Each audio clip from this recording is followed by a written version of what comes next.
मेरा यही कहना है कि कौन कहता है कि आसमां में सुराख नहीं हो सकता, एक पत्थर तो तबीयत से उछालो यारो।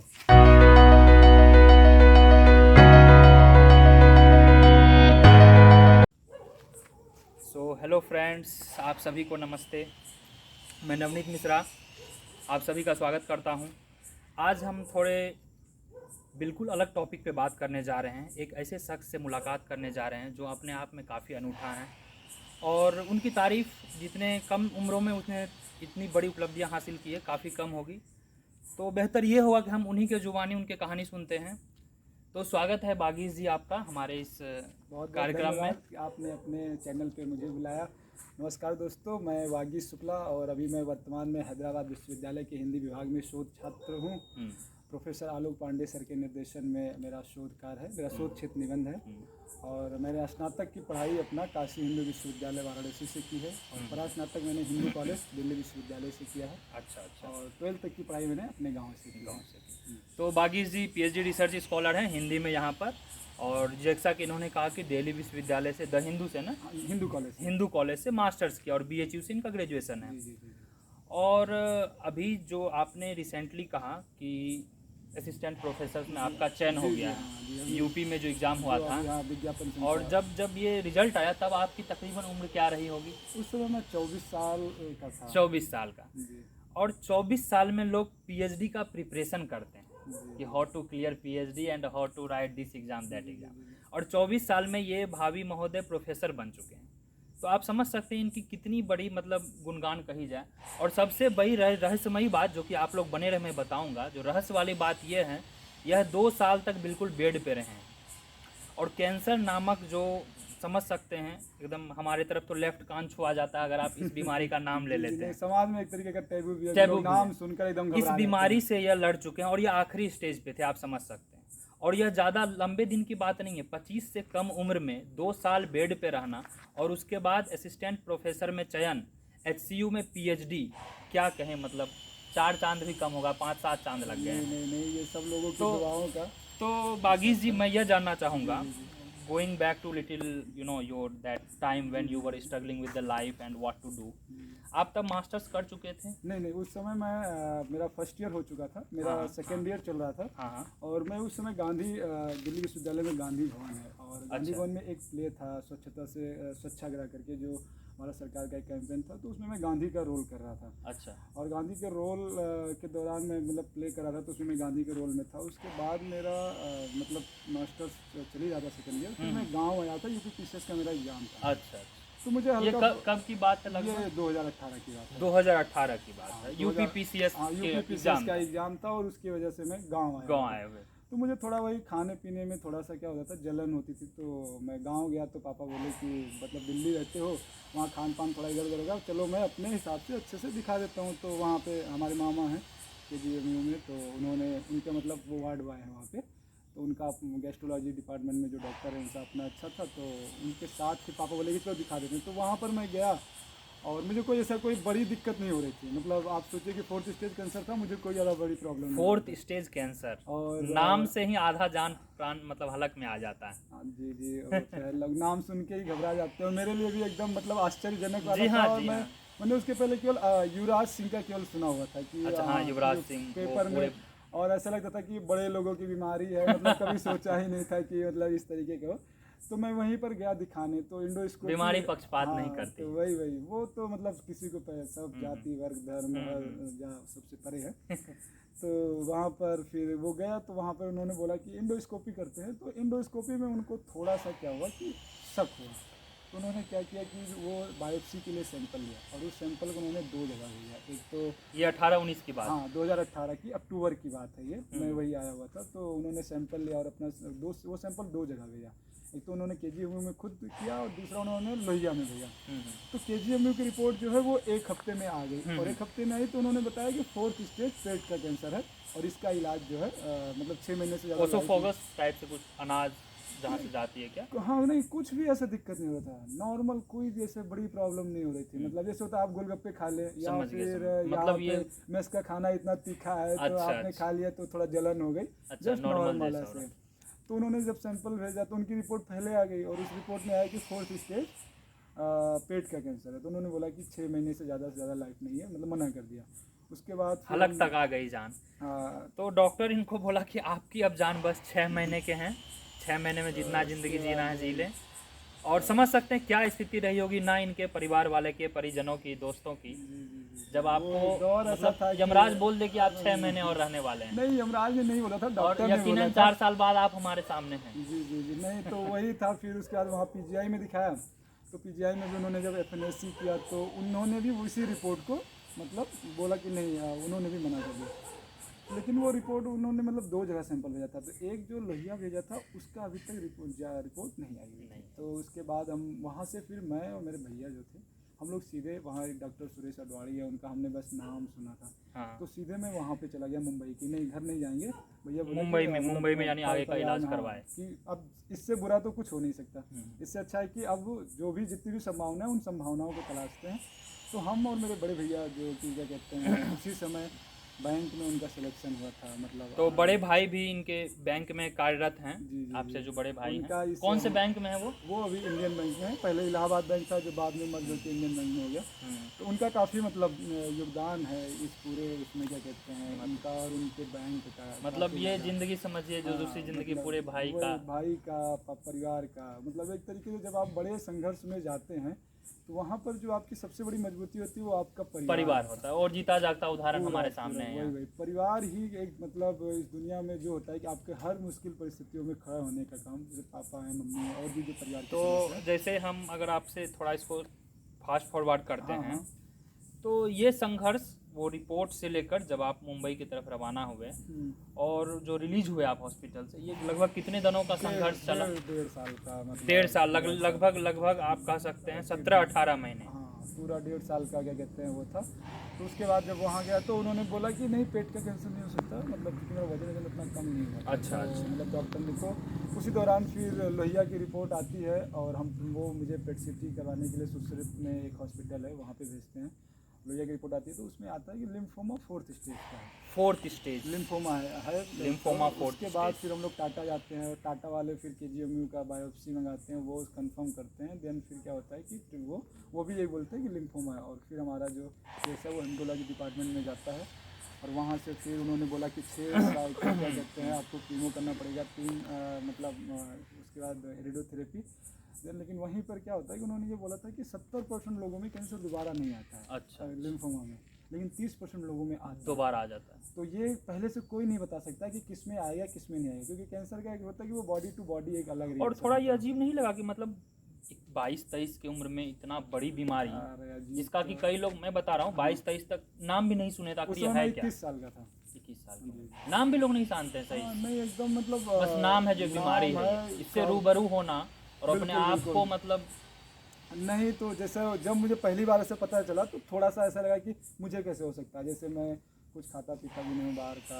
हाँ, जनरली ये एसोसिएटेड रहता है कि आप नशा करते हैं या किसी तरह का। इवन मेरे परिवार में भी कोई कुछ खाता पीता नहीं है।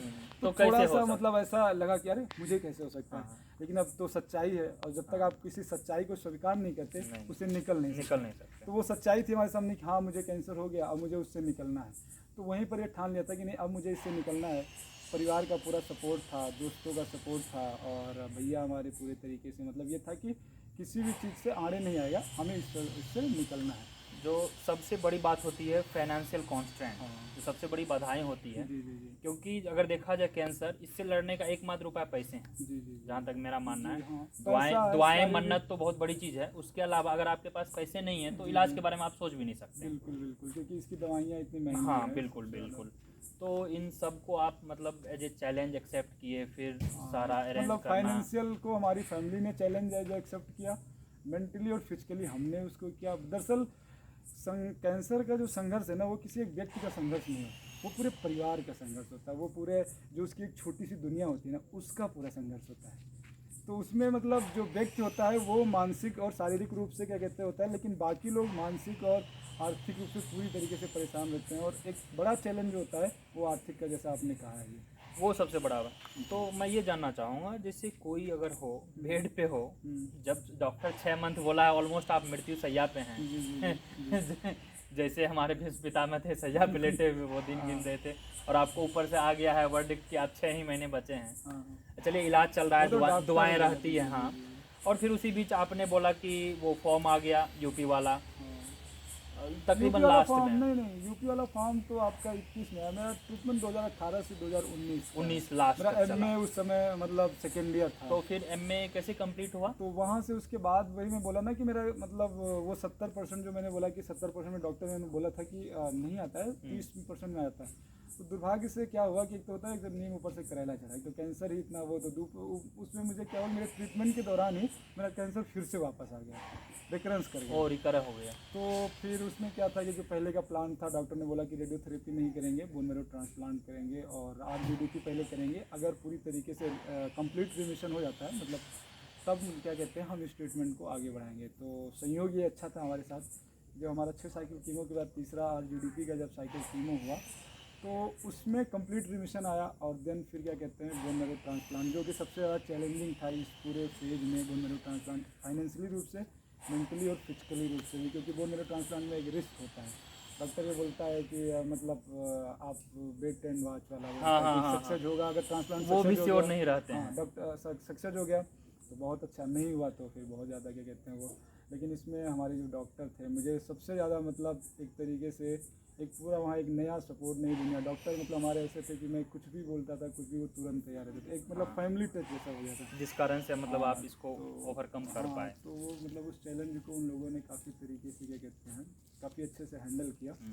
और अच्छा बागीश जी, आप हिंदी के छात्र हैं, हिंदी साहित्य के, तो कौन सी कुछ 2 पंक्तियाँ आप गुनगुनाना चाहेंगे जो ओवर द टाइम आप उसको लेकर अपने संघर्ष को बांधे रहे? वो जैसे इसके एक तो मैं दौरान? खुद बोलता था, कुछ भी जैसे होता था कि हो कितनी भी मुश्किलें, मुस्कान अटल रहनी चाहिए। वाह वाह। तो मेरा स्वभाव भी है, नेचर भी है कि मैं हमेशा मुस्कुराता हुआ। जी हाँ, कैंपस में तो आप मुस्कान की परिभाषा हैं। हाँ, तो वो मतलब ऐसा रहता है।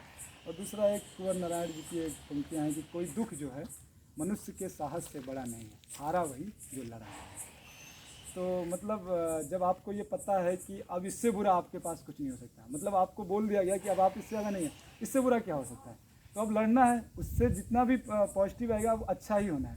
तो एक तरीके से वो था कि अब इससे बुरा नहीं होगा। हाँ, खोने के लिए कुछ बचा ही नहीं। है almost I have lost everything, एकदम एकदम एकदम, nothing is left to be lost. अब जो भी बन सकता है वो यहाँ से जीत के भी हो सकता है। तो एक ये था कि जीतना है। और सबसे बड़ी चैलेंज है क्या कि चलिए आप सैया से उठ गए, फिर अपने आप को संभाला, फिर पढ़ाई के रास्ते पे लाना, फिर कंटिन्यू करना, ये बहुत बड़ी बात होती है। ये तो था मतलब जैसे ये था मेरे साथ एक प्लस पॉइंट ये था कि मैं हॉस्पिटल जाता था और हॉस्पिटल से आने के बाद मैं भूल जाता था कि मैं कैंसर का मरीज हूँ।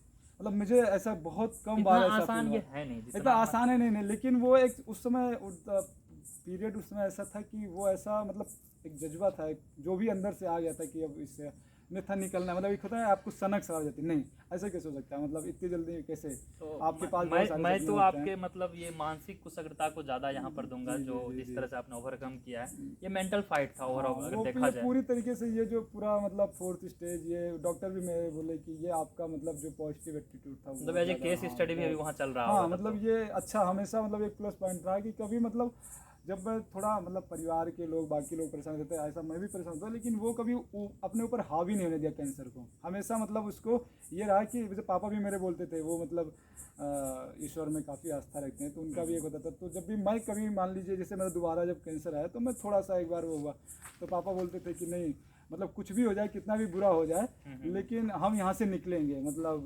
कि इससे ज़्यादा बुरा नहीं हो सकता, मतलब हम परेशान होंगे लेकिन हम जीतेंगे। तो एक वो आता था परिवार का, दोस्तों का सपोर्ट जो है, तो बहुत अच्छा था। कुल मिला के मित्रों आप समझ सकते हैं यह एक इकलौती लड़ाई नहीं है, और मैं इनका जीता जागता उदाहरण यह देना चाह रहा हूँ। मैं इनको जान रहा हूँ, लगभग करीबी 2 महीने से मैं इनको जान ही रहा हूँ। और बात सिर्फ कैंसर की नहीं है, बात यह देखिए कि आप एक ऑलरेडी आपका वर्डिक्ट आ चुका है कि लास्ट 6 महीने बचे हैं, उसके बाद उसी दौरान आपने मास्टर्स किया, आपका पढ़ाई भी बाधित नहीं हुआ, और अभी 2021 में फॉर्म आया था असिस्टेंट प्रोफेसर्स का, उसको आपने क्रैक किया, और साथ ही साथ आप पीएचडी कर रहे थे, अभी एडमिशन लिए थे। और बता दूं इनका जेआरएफ भी है, मतलब अब क्या उंगली कम है, 10 ही हैं, अब कितना गिने 15-20 होते हैं हाथ में। तो थोड़ा सा हमारे जो दर्शकों हैं उसको अब हम थोड़ा पढ़ाई मोड में लेके चलते हैं। जो ये एग्ज़ाम आप तैयारी कर रहे थे, हो सकता है ये अलग अलग स्टेट्स के अलग अलग थोड़े बहुत सिलेबस होंगे, बट एज ए हिंदी तो ऑलमोस्ट सेम ही रहता बिल्कुल, है। हाँ वो तो लगभग सिलेबस थोड़ा सा तो हर जगह का तो जैसे एज ए करियर देखा जाए, पीएचडी के साथ साथ कोशिश करते हैं, जी। हमारा जो एक होता है एज ए प्रोफेसर, जी जी और पीएचडी कंप्लीट करने से पूरा कर लें तो सोने पे सुहागा वाली बात है। जी जी जी जी। और आपने अभी पीएचडी मतलब डिसकंटिन्यू नहीं किया है, उसको हाँ, इसके कार्यरत बाद रखा है, वो अब रेगुलर वाला जो हाँ, कंसेप्ट मतलब हो पार्ट जाए, टाइम यहाँ पे पार्ट जैसे टाइम, हैदराबाद हाँ का ये पार्ट अच्छा टाइम system कर है। लिया जाएगा। जी जी तो थोड़ा सा 2-4 मिनट में ये बता दें जी। कि ये पीएचडी का जो इंट्रेंस है, हम्म, अब तो सीयूईटी शायद ले, देखिए अभी जी, तो जी, श्योर जी, नहीं है, जी, जी, जी। हैदराबाद का हो या फिर जेएनयू का हो, इसके लिए और जो आप इंट्रेंस अभी निकाले हैं असिस्टेंट प्रोफेसर्स के लिए, क्या दोनों का सिलेबस अलग है या ऑलमोस्ट सेम है? कुछ चीज़ें क्या कहते हैं, जैसे कोई भी अब जैसे अगर सब्जेक्ट का कोई भी पेपर है तो वो थोड़ा बहुत तो मतलब चेंज रहता है। बाकी जैसे कुछ मेन चीज़ें जो बेसिक हैं वो तो सारी वही रहेंगी। जैसे अब हिंदी साहित्य का मान लीजिए इतिहास है, इतिहास तो वही रहेगा।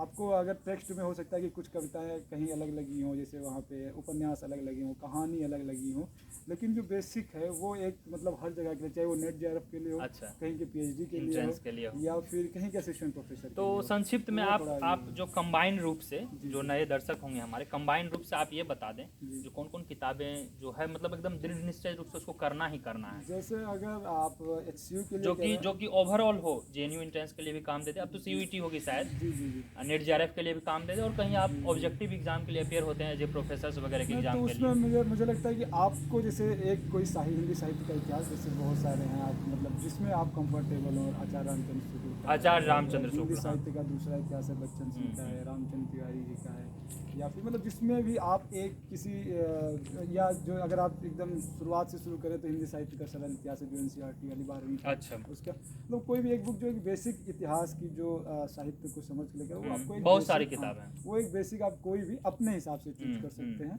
कि आप उसको एक बेसिक चूज कर लिए। और उसके बाद जैसे काव्य शास्त्र है तो काव्य शास्त्र के लिए आप क्या कहते हैं अलग बुक चूज कर सकते हैं, पाश्चात्य काव्य शास्त्र, भारतीय काव्य शास्त्र, भाषा का है, तो मतलब बहुत सारे मार्केट में किताबें अवेलेबल हैं लेखक, तो वो आप किस चीज़ को लेकर मतलब जो भी है, मैं ये मानता हूँ कि जो बच्चा क्या कहते हैं इसकी तैयारी करा तो उसको इतना है, बस इतना वो तो आइडिया कि होता है। कौन सी किताबें, अब उसको उसमें से जो भी पसंद है, अच्छा, 10 किताबें खासकर- नहीं, खासकर- कोई एक किताब जो भी उसको अच्छा लगे दो उसको आगे विषय जो बढ़ा मैं सकते सुनता हूँ, हिस्ट्री और ये हिंदी, जी।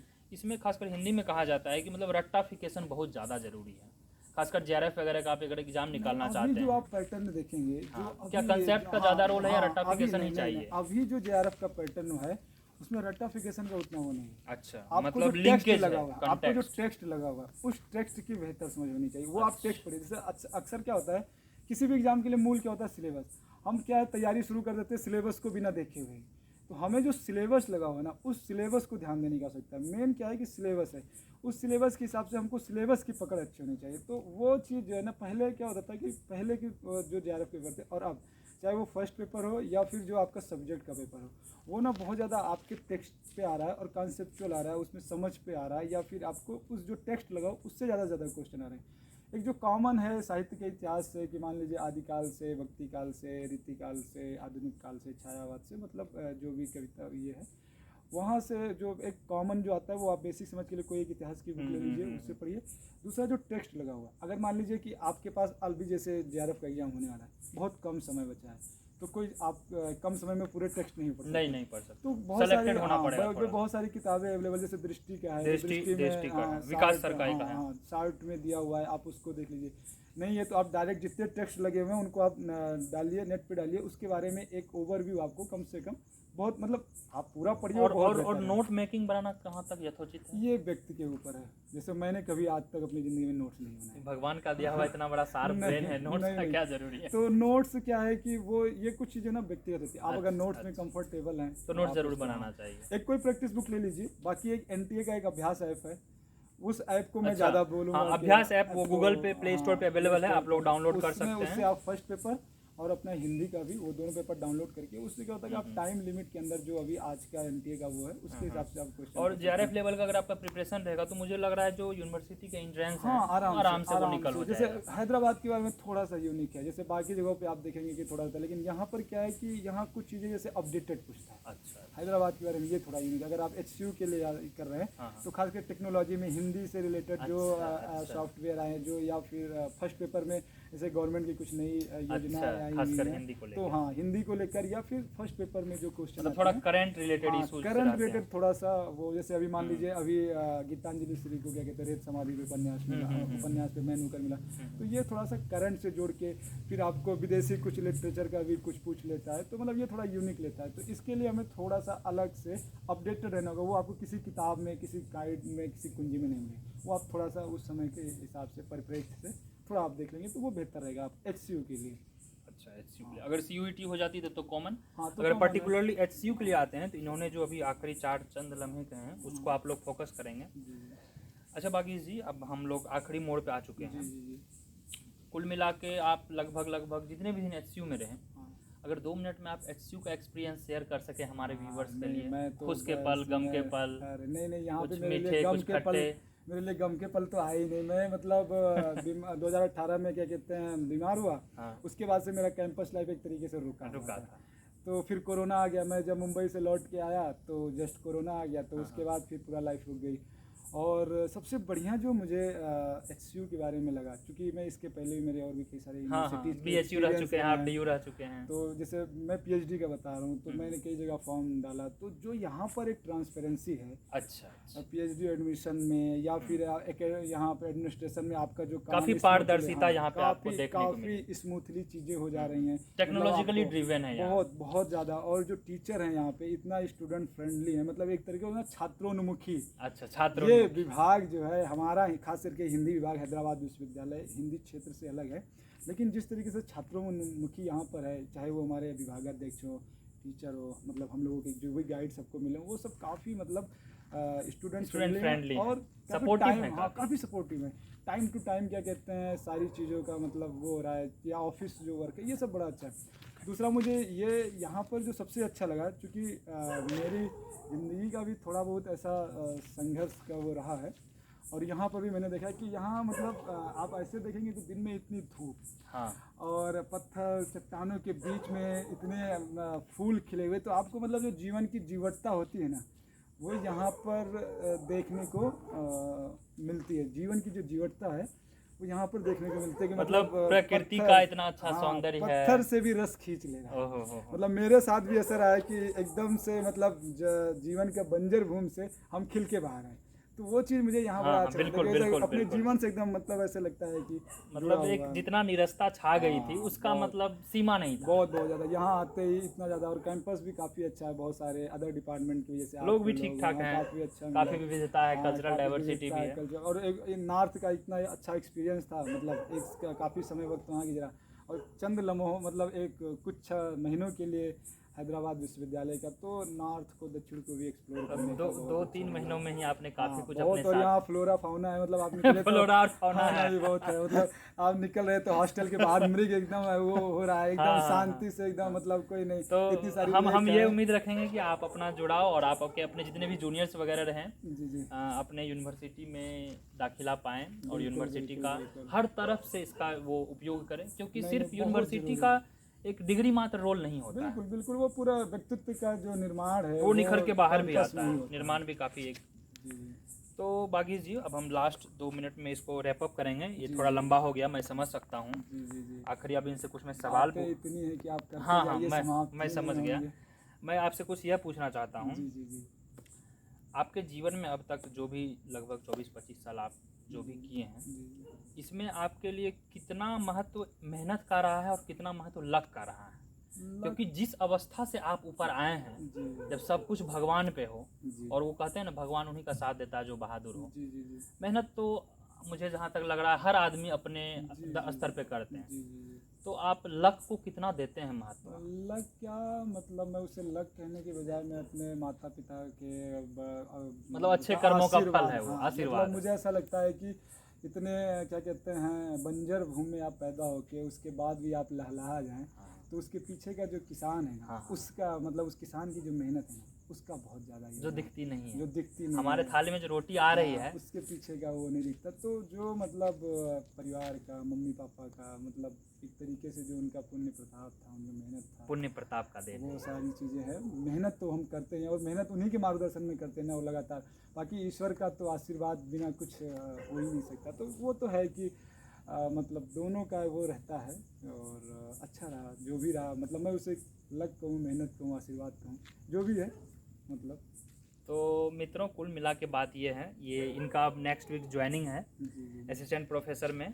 आपका शायद नज़दीकी ही पड़ा है जहाँ पर है। मुझे अपने बगल के डिस्ट्रिक्ट का अम्बेडकर नगर में, मैंने वही पहली प्रायोरिटी डाली हाँ, थी। अम्बेडकर नगर इनको मिला है जी। और वहाँ पर ये जाके पठन पाठन का कार्य शुरू करेंगे, पढ़ाएंगे। जी। और कल इनका ट्रेन है और हड़बड़ी में हम लोगों ने जो भी रिकॉर्डिंग्स की वो आपके सामने रखा, कोशिश किया इनके जीवन के मर्म को यहाँ प्रस्तुत किया जाए। और इतने कम समय में आए हमारे साथ वागीश जी। अब इनसे ये मैं रिक्वेस्ट करूँगा हमारे दर्शकों के लिए 2-4 कम से कम लाइन बोल दें ताकि उनमें एक मोटिवेशन और ऊर्जा का वो संचय होता रहे, किसी प्रकार की रुकावट नहीं आए। क्योंकि आपकी विशालता सिर्फ आपके डिग्री से नहीं है, क्योंकि जिस बंजर से आपने बोला, रसातल से आप ऊपर आए हैं अंकुरित होकर, वह साधारण नहीं होता है। एक अदना सा बीमारी आदमी का कितना कुछ ले लेता है, और मैं तो बोलूँगा यह बीमारी को आपने वरदान ले लिया क्या। अब वो सबके अपने तो मैं वागीश जी से यही चाहूँगा कि आखिरी के कुछ 2-4 पंक्तियाँ हमारे दर्शकों के बोलते, जो इनके या तो फेवरेट रहे हों या जो एक इनको रहा हो कि संघर्ष के दिनों में ये काफ़ी इनका प्रेरणा का स्रोत बना रहे, हमारे दर्शकों के लिए काफ़ी जो मोटिवेटिंग हो। तो मित्रों हमारे साथ अब वागीश जी कुछ गुनगुनाएंगे, तो इसको आप जारी रखेंगे। मैं लेता हूँ विदा, और आखिरी के चंद लम्हे होंगे हमारे वागीश जी के। तो मिलते रहिएगा नेक्स्ट वीडियो में। वागीश जी कृपया अपने वक्तव्य को रखें। जी नहीं, बहुत कुछ नहीं कहना है, आपने काफ़ी कुछ कह दिया। बस मेरा यही कहना है कि कौन कहता है कि आसमां में सुराख नहीं हो सकता, एक पत्थर तो तबीयत से उछालो यारो। क्या बहुत बहुत धन्यवाद आप सब ने, आपने मुझे मौका दिया और बहुत अच्छा लगा इस HCU फैमिली से जुड़कर और यहाँ आकर। और मैं यही कहना चाहूँगा कि कुछ खोकर पाना है, कुछ पाकर खोना है, जीवन तो बस आना जाना है। खैर हैदराबाद विश्वविद्यालय से अपना जुड़ाव सदा रहेगा।